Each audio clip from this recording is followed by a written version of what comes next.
انہیں اس بات پر ڈیفینسو نہیں ہونا چاہیے کہ پاکستان کی سیکیورٹی ایجنسی ISI اس ملک کی پریسٹیج ہے, اس ملک کی ٹیریٹوریل انٹیگریٹی کی کسٹوڈین ہے. مجھے ایز اے پاکستانی تو اس کے اوپر نہ کوئی شرمندگی ہے, نہ میں اس پہ ڈیفینسو ہوں. وہ جو چاہے ہو جائے, ان کا میرے خیال سے اینٹی پاکستان کوئی ایجنڈا نہیں ہے, جو ہماری بہت سی پولیٹیکل پارٹیز کے برعکس ہے. اس لیے انہیں اس کی داد بھی دینی چاہیے. کون سی پولیٹیکل پارٹی کا اینٹی پاکستان ایجنڈا ہے سر؟ جی پھر سے پوچھئے گا. میں نے کہا کون سی پولیٹیکل پارٹی کا اینٹی پاکستان ایجنڈا ہے بخاری صاحب؟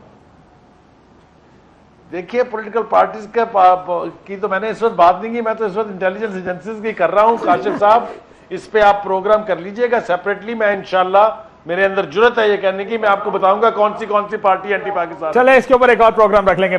جنرل صاحب last word from you sir. ہم یہ اس کو روک سکتے ہیں؟ یہ ہم کیوں نہیں روک سکتے؟ دیکھیں آپ نے پالیسی بنائی نہیں. امریکہ نے اس وقت پیٹریوٹک ایکٹ ایک بنایا جس میں اپنی وہ ایجنسیز کو کھلی چھٹی دی گئی کہ وہ کسی گھر کے اوپر رات کے وقت امریکہ جیسے ملک میں ناک کر کے کہیں کہ تم نے آج کانگریس کی لائبریری سے فلاں کتاب کیوں نکالی تھی جس کا تعلق اسلام کے ساتھ تھا, یا اسامہ کا نام لینا ٹیلی فون کے اوپر فوراً آپ کو رجسٹر کر لیتے تھے. اور پھر اس کے بعد انہوں نے ہوم لینڈ سیکیورٹی بنائی, پھر انہوں نے اور مزید اقتدامات کیے. ابھی ہمارے یہاں پہ شرجیل میمن صاحب کہتے ہیں کہ عدالتیں چھوڑ جاتی ہیں. عدالتیں تو اس لیے چھوڑتی ہیں کہ ان کے پاس ایویڈنس ہی نہیں ہوتا.